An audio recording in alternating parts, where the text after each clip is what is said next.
Hey travelers, welcome to the Travel Squad podcast. Today we have a very special episode on myth-busting budget travel. I'm Kim. I'm Jamal. Brittany. And I'm Zaina. And today this episode is so special because we have a guest who is an expert in traveling on a young person's budget. And it makes me so excited because I used to travel when I was in my early 20s as well, and I can't wait to hear all about this. Yes, today with us we have Ariel, and her mission is to spread knowledge on how to travel the world frequently and affordably. She runs a site called Trip and Travel Company, and it's an advocate for young people, especially students, to begin traveling while they're young and morphing that into a lifestyle, which sounds quite familiar with what we like to do as traveling as part of the lifestyle. And Ariel, it's so impressive because you're in your early 20s and you have such an impressive list of countries that you've been to. So if you can, just tell us a little bit about yourself and how you started traveling. Absolutely, yeah. So I have traveled basically my whole life. So both of my parents aren't from the States. So I think it was something that was kind of just normalized all the time growing up. I have family all over the world. So I would spend summers like in the Caymans because I had family there and things like that. As I got older and I was in college, I started taking advantage of study abroad trips. And that's when I really started planning trips on my own. I started the blog because people would ask, like, do you even still go here? Like, how are you able to go on trips so often? How do you organize into your school schedule? How are you able to pay for it when you're a student? And I was a student athlete, so it's not like I had a super open schedule per se. So I started it kind of just as a central place for everybody to be able to go so that they could get questions answered from how to get a passport to, what to do at a certain location. So you're not just there and bored, but, you can find things to do as well. Very nice. I really love that because I feel like it resonates so much with us because all the time we're always asked too, like, what do you do for work? How are you able to travel? And you, minus what Zaina said, she traveled while she was young, but you've started to an extent earlier than us while still in school. But it's like another dynamic of how impressive it really is and easy it is to do. And what are some of the tips that you do to travel frequently? Yeah, so especially as a student, I actually do have a blog post on that on Trip and Travel Co.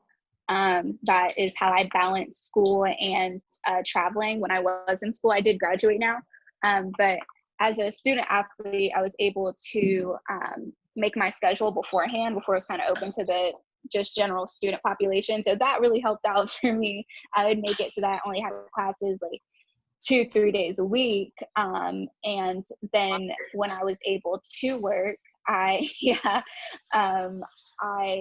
a job at a hotel working up at the front desk. And I did that strategically so that I knew I would have hotel discounts and things like that, that I knew I could continue to travel on a budget. Now, as far as post grad life, I guess, graduating, it was interesting transitioning into the workforce and not being able to have as much control over my schedule, I guess. But now that I just graduated in December, so now that I've gone into entrepreneurship where I have my social media management company, I kind of got some of that independence back, as opposed to working a regular 9 to 5, I suppose.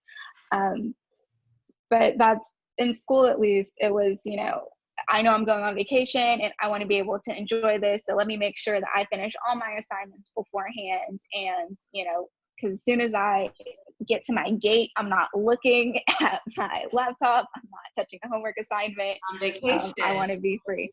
Right. But now that I've transitioned to a travel blogger and a travel influencer, sometimes traveling is work. So you know that you have certain commitments that you have to solidify and make sure it's taken care of, certain content and things like that before you really just enjoy your trip. per Right. se. Find that ourselves. So it's kind of like a different mindset now. Yeah. So I know you mentioned you took a lot of trips on your own by kind of like working with your schedule and using your work benefits at the hotel. But you mentioned to us off camera that you took a few different like internship type of trips during college, which I thought was so interesting. And like, it wasn't something that I was aware of in college. So can you speak about those a little bit? Those seemed really cool. Yeah, so I really wanted to take advantage of study abroad programs while I was in school. So I did two. I did one my freshman year to Costa Rica. Freshman year, I was able to go to Costa Rica, and that was a great trip. We were on the UGA campus, the University of Georgia campus there for the beginning half of the trip. And then the second half of it, we were in like this really nice all-inclusive villa. And that was kind of my first experience in that kind of setting. So that was really good, I guess, because it did give me a different taste of how to travel, I guess. And then junior year, I went to China with a study abroad program, and we were with the Shanghai University of Traditional Chinese Medicine. So that was a really great experience as well. I'm not using anything that was connected with my degree. My degree was in a Bachelor's of Science in Kinesiology. So the way our last semester was set up was you had to do an internship, and as long as you completed your allotted hours at a approved location, you were good. So when I heard that, I'm like, so I can do it anywhere. They're like, yeah, but they're thinking you're going to do it in Georgia, like down the street from campus. And I was like, if I can do it anywhere, I might as well do it out the country. I mean, why not? So I was the first person in my department to do it internationally. And that came with its own barriers and, people that had to approve things that weren't as open-minded to traveling, weren't as eager to like verify or approve things for me. So it did go through a couple steps. I had to go like all the way to my dean about it so I could get this done. But I was like, it would be a really great experience. I had done some research and connected with a clinic in Peru, as well as an academy that was connected to medical facilities so that I could take Spanish classes while I was there, as well as work in their facilities.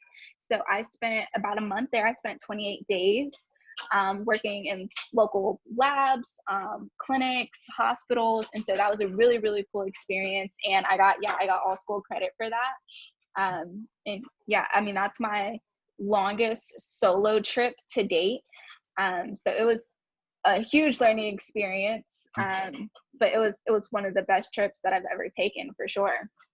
I really love that you thought outside of the box and you were like, I'm just going to take this on, and I'm not going to do it in Georgia, let alone the United States. I'm going to do it outside. I really applaud you for that, and like being the first department to step through those barriers and kind of like push for yourself to be able to have those opportunities. Yeah. Yeah. Thank you so much. One of the questions I wanted to ask you was, okay, because I did study abroad my junior year of college, but like for you to study abroad your freshman year of college, like that's so impressive, because I felt like by the time I got to junior year, I knew what was available to me, but going in as a freshman, I didn't. And so like, how did that come about? Because like that, to me, that's just like mind blown. I wish I could have done that. Yeah, no, that's actually a really good point. And you know what, I think my school just, maybe because I knew I loved traveling, I sought it out unconsciously, but I think my school tried to push it a little bit as well. So that freshman trip was during spring break. It was spring breaks week. So it was kind of like a normal thing for freshmen to be on, because the classes that it covered were like it was 2 of your first year classes. So it kind of formed as a first year trip. They would kind of break down trips into certain years of college. So I think they did try to really advocate for their study abroad program at my university. But yeah, it was very much worth it. It was an amazing trip. And I mean, for people listening, if you're in school, do the study abroad trip. It's going to be way cheaper and it's way easier courses and you get to go to another country. So it's just a win-win all around. That's a really good point, that it's a cheaper way to do travel while you're young and while you're in school, and you don't typically have a ton of money when you're in school. Right. And usually, like my university had scholarships for its study abroad programs, and I believe many do. There are also like outside programs that I've seen that are travel opportunities that are really, really great. There's other people within like the travel industry that focus more on those. But even I got a scholarship at one point for my China trip. And it wasn't like it was a buku of money. It's not like it covered my trip, but that was, you know, money that didn't have to come out of my pocket. So, I mean, anything helped. Every Yeah. little bit helps when you're traveling. Right. One of our missions is to help people travel affordably. So can you talk about some of the tools that you use and like maybe sites that you use to plan trips or save money to take trips? Yeah, for sure. So the biggest things when you travel are typically your flight and your accommodations, y'all know. So I used to hate Google Flights. Just like aesthetically, I hated how it looked, and so I wouldn't even want to search on Google for flights. But my mind changed on it when I was in Peru. So Google Flights, Kayak is another favorite of mine. Hopper, if you want to look for a trip like that's going to be further in the year, but you know, you want to keep an eye out on the flights. So it's a really good one for that. And my new favorite is Skyscanner. What I love about Skyscanner is that you can put literally in the options from anywhere to anywhere at any time. And so you can literally just find the cheapest flights for anything. So if you don't know where you want to go, that might be a good option. If you have a major airport around you, just putting that airport, putting to everywhere at any time, and then it's going to bring up, you know, a list of countries and the United States, and the lowest time of year for that flight. So that's a really, really cool option that I like now. Another really big thing I'm an advocate for is Groupon and Groupon trips. So I've taken 2 Groupon trips personally. Even my parents, they went to China based off of my experience, and they did it on a Groupon. And like I said, both of my parents are, you know, from other countries. So when you go to China, you need a visa, and my school just took care of everything. I didn't have to go through that visa process, but they had to go through it, and it's slightly different since they're not from the US. And Groupon even assisted with all of that. So it's really good if you don't know how to plan a trip. That might be a good place to start, because they have some trips that are extremely affordable and they're fully planned out. So it might have a full itinerary, and then it's, you know, you might be going to the islands. I did a trip to DR. It was 5 days at a 4-star resort. So it was just like an open thing, but they have trips that have your whole day planned out, or you can get excursions directly through them. So they take care of the guesswork for you. I think that's a really good option if you just don't know how to plan a trip. It can kind of be planned for you, and you get it at a discounted rate. So it's really beneficial. And when you say they have like an itinerary already included, you're not talking about necessarily once you're there, it's a guided tour. You're just saying like, okay, you have your flights to this city or cities within the country, and then they give you an itinerary and tell you how to stick to it, or is it guided? So they have both. So like, for instance, when I did my European tour through Groupon, it was not even $900. I went to London, Paris, and Rome. That included just my flights and accommodations, though. So I flew personally. That was separate. I'm based in Miami, so I flew to New York because my flight to London was booked out of New York. So Groupon covered my flight from New York to London, my train from London to Paris, my flight from Paris to Italy, and then my flight from Italy back to New York, and all the hotels that we stayed in.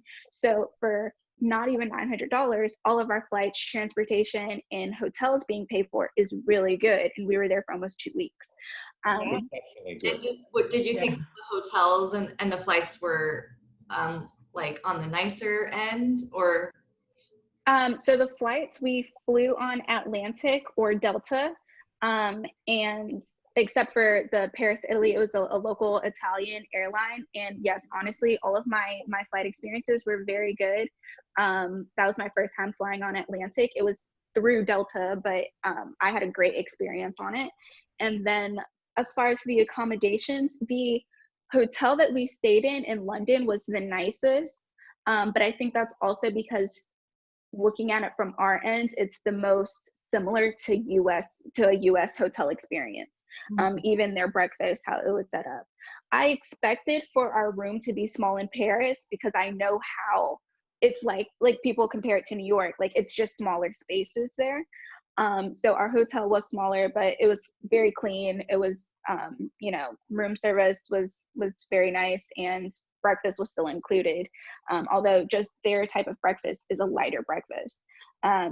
And again, in Italy, I can't complain about anywhere that we stayed. The hardest thing was maybe we had to figure out how to get from either the train station or the airport to our hotel. But that's something, you can just take a taxi, you can take the train if you choose to. That's something I would suggest maybe doing research on beforehand. But in the instance of my parents, when they went to China, that was about 12 days, and that was like fully guided.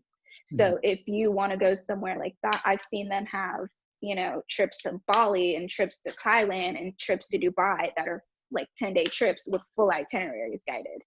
And then I've seen things like what I went on that they provide excursions that you can possibly do that you can book through them, but it's not all set out for you. So if you want to make your own, itinerary on schedule, you're free to do what you want as well.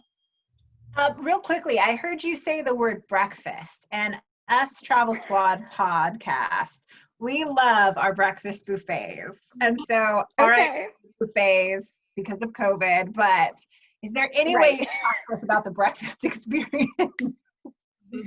Yeah, so my most interesting food experiences altogether, I'm sure, is China.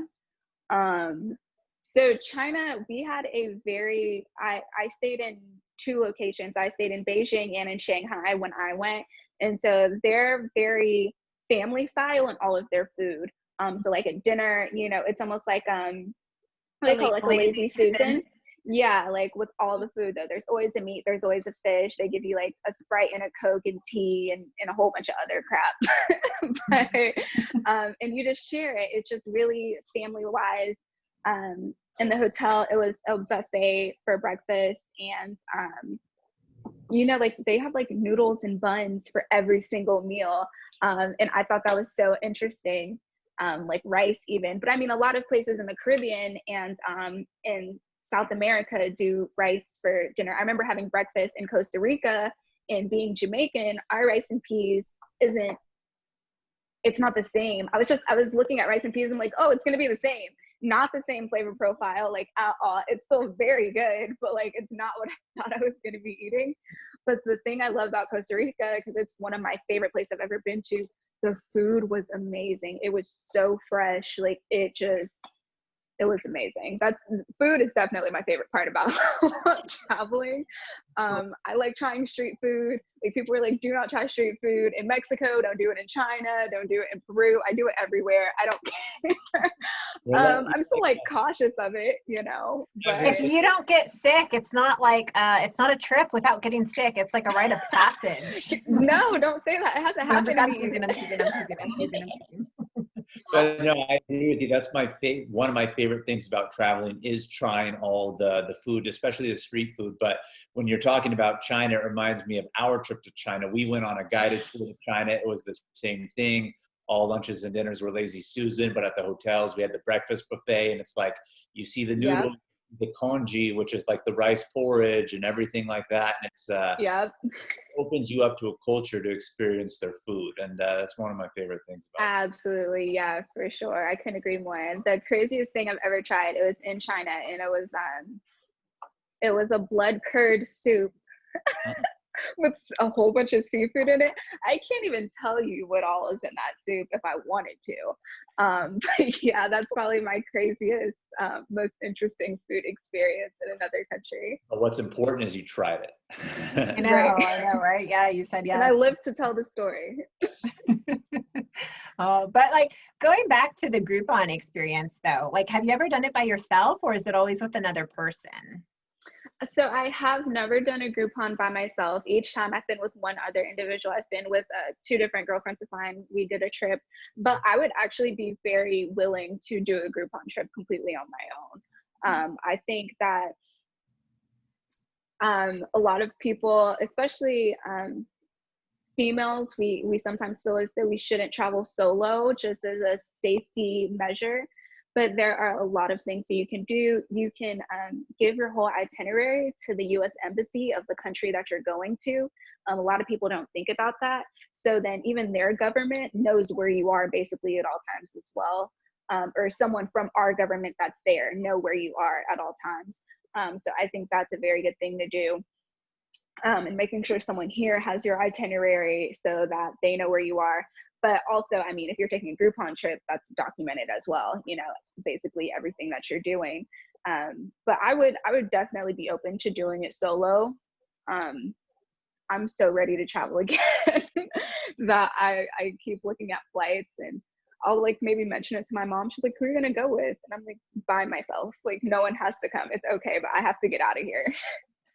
Speaking of traveling again, do you have any trips upcoming that are planned? I don't have anything planned right now. Seeing as how everything's going, I wanted to go on a South Asian tour, and it's just looking like it's not going to happen, at least for maybe, definitely not this year, but maybe for like a whole year.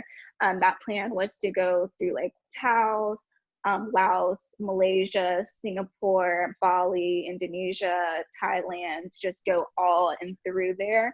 And so that's on hold right now.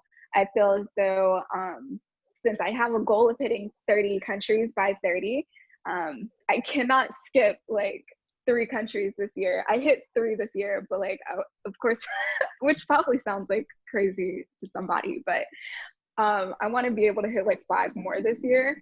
And I'm most likely going to do that by going to islands. Even though it's St. Croix, somewhere I really want to go, it is a US territory, so I wouldn't necessarily count that, but it is somewhere high up on my list that I want to go. I'm super driven to go to Haiti right now. You know, there's this like stigma for Haiti, and people are like, don't visit there, but visit DR. And it's like, they're literally the same island. And that always just blew me. And there's gorgeous, gorgeous places there. And I do just kind of want to change that mindset of how it's kind of portrayed. So that's, Haiti's really high up on my list right now. Aruba, Bermuda. Yeah, there's a lot of islands that I want to hit this year. So that's what I'm going to lean my focus towards for at least like the next 6 months or so. Then I'll probably try to get further, maybe back to Europe and Central America as 2021 comes in. Yeah, you're in the perfect location too, since you're Miami based, because exactly, yeah. Yeah, well, Kim and I, we went to Cuba, and so, you know, we're right here in San Diego, and we thought that like, oh, we'll probably find a really cheap flight out of Tijuana, Mexico, going into Cuba, but it was a lot cheaper to just fly across the country to, I think we flew to Fort Lauderdale, and then from Fort Lauderdale into Cuba. So I'm just like, you're so close. Yeah, and that's why I almost don't want to leave here. I'm open to moving, but it's so nice having Fort Lauderdale and Miami Airport at my fingertips. I'm basically in the middle of both of them. And flying out of Fort Lauderdale is typically cheaper than flying out of Miami. If you know you're trying to be budget conscious. And yeah, to get anywhere in the Caribbean from Miami is a hop, skip, and a jump. So like those tickets usually aren't bad at all. That's why I'm making that more of my focus this year, because it won't be too long of flights, because I don't necessarily want to be on a long haul flight with Corona still going on. Just recycled air, not, you know. But yeah, so that's probably, it's quick to get there and it's cheap to get there from Florida to the Caribbean. And then as well, our dollar is much stronger in the Caribbean. So once you get there, while your biggest, you know, spending might be on that flight there, which like if you go somewhere out of Miami or you do something like Skyscanner, like something's really cool on Skyscanner is like you can do anywhere in the US to Cuba. So then you find out where's the cheapest place to fly out to go to Cuba. And that flight from where you live to that location and that location to Cuba might be cheaper than if you're coming from, you know, Tijuana, like you were saying, to Cuba. So that's a really cool feature, why I really like that app. Yeah, it sounds like you're really resourceful too with like all the resources you have. And I'm wondering if there's any other ways that you've saved money to make travel more affordable and more accessible for yourself. Like you've shared a lot, but is there any other tips that you have? So this is like just a little saving tool that I do, which I think like everybody should pick up. And most of us don't use cash anymore, so it's a little bit harder. But whenever I have cash and I'm using cash, whenever I get a $5 bill back, I put it in like a jar, and that turns into my like play money. So and like $5 bills actually, you know, round up pretty quickly.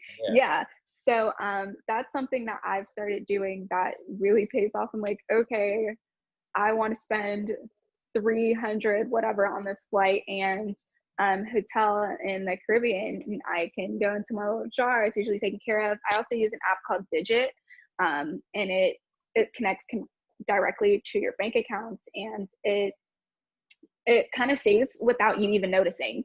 And that's like huge for someone like me and someone that's young, that we might just swipe and we're not as cognizant of, you know, money coming in and out, that we don't realize how much money we can save when we're not noticing.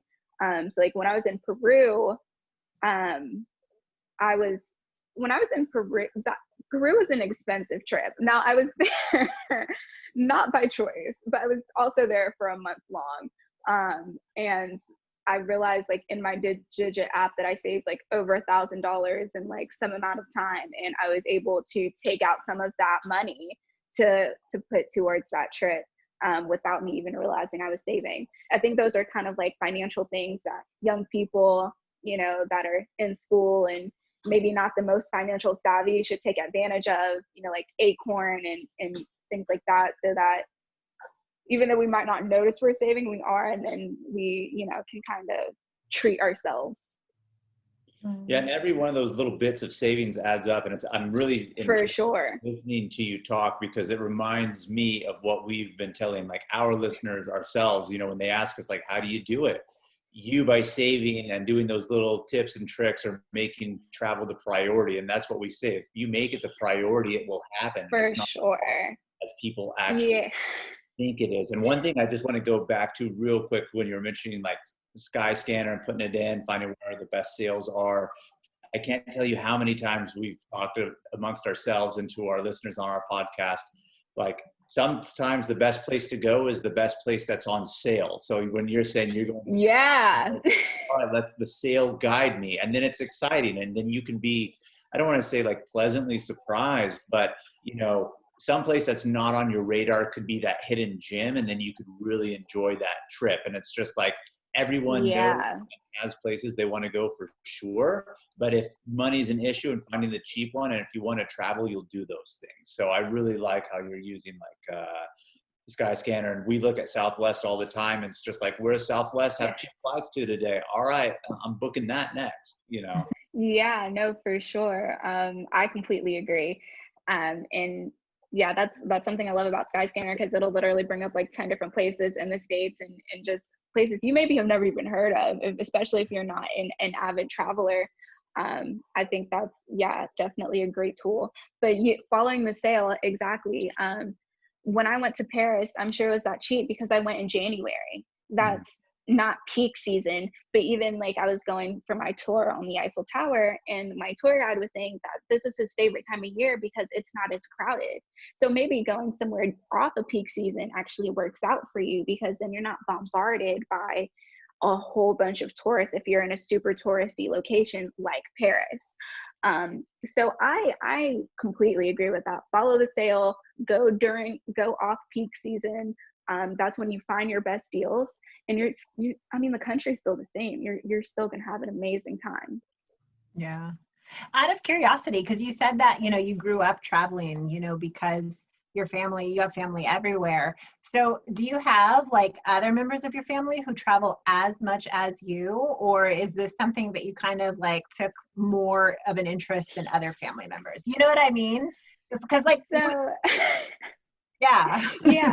Yeah, no, I think my parents had a lot to do with it. I think I travel the most in my family. Yeah. And then honestly, it's probably like my parents next, and then a few other family members. I think I probably did take it and run with it a little bit more than like the rest of my cousins and like siblings and whatnot.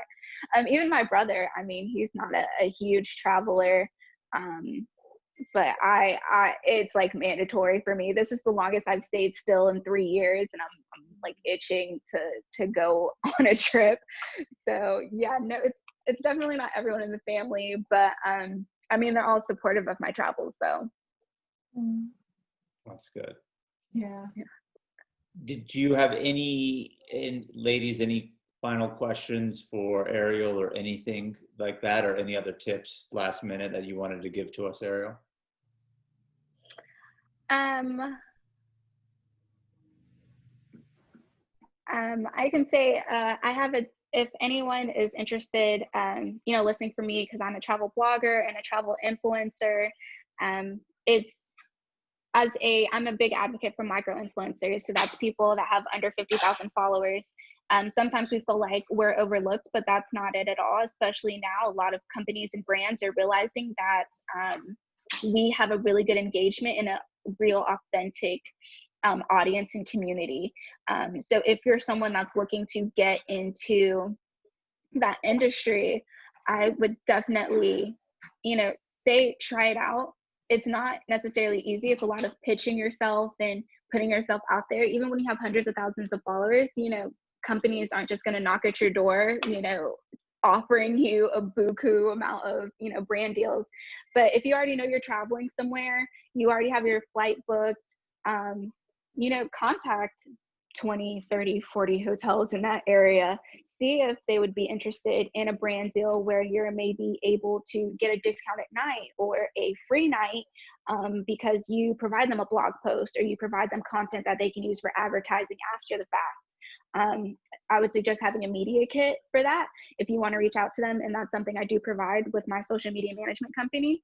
So if anyone wants to reach out to me for that, but travel blogging isn't something I like directly went into. It's something I kind of fell into because I was already traveling so much that it was like my personal brand already. And so if someone's interested in doing that, it's a great time to do it. I mean, brands are realizing they need a social media presence more than ever. And if you're able to provide them with that because you give great content, even if you don't have hundreds of thousands of followers, you are still able to get into that market. That's something I've kind of been trying to share amongst, people that I've just met that might approach me or, about travel, or I see that they just have a bomb travel page. And I'm like, your page is so amazing. Like, do you work with brands and things like that? So yeah, that's the last tip I'd probably give. No, it's been so interesting because I got to tell you, like, I remember seeing Groupon travel like 8 years ago and laughing, like, oh my gosh, I can do it so much cheaper. And so I just remember when the first time that you said that you do Groupon travel, I was like at the edge of my seat because I was like, really? I used to laugh at that. So like, you've opened my eyes to something new. And that's funny that you said you can do it cheaper because I do really think it's great for novice travelers because they're able to get things taken care of for them. But what was I also about to say? But usually people's reaction when they hear Groupon is like they think it's a scam or like they think it's sketchy or like they don't know how it works, like how it's legit. And I'm like, no, it's so legit. I promise you'll have a great time. You're getting it at a discounted rate. Like, it is definitely a way to go. Like Groupon should sponsor me. I really do advocate for them way too much. I agree. Well, even when I say like I could do it cheaper, the thinking that I had 8 years ago would have been I would be staying in hostels, So to hear the price that interesting, true. You're staying in real hotels, and so when I say that, like I'm just saying like that was my mindset, and you've changed my mindset because like screw that, like I don't think you can do it cheaper to get those kind of hotels and those nice for those kind of hotels. Yeah, because when I used the Groupon to go to DR, I was like at a 4-star resort. We had like 2 pools, 4 restaurants. We were right on the water. Like it was nice. So yeah, it's legit. It's legit for sure. Cool. No, well, thank you so much for joining us today. Thank you for sharing everything with our listeners, and we just appreciate you being here. Yeah. Thank you. I'm happy that I could come on. Ariel, before you go, can you tell our listeners where they can find you on social media? Absolutely. So you can find me on all platforms from Instagram, Twitter, or Pinterest. I'm __ Ariel Rose. If you'd like to contact me, if you are a small business, you're looking to get into the travel industry, or you are looking for, you're an influencer or an athlete looking for social media representation, you can contact me at ariel@arielroseinternational.com.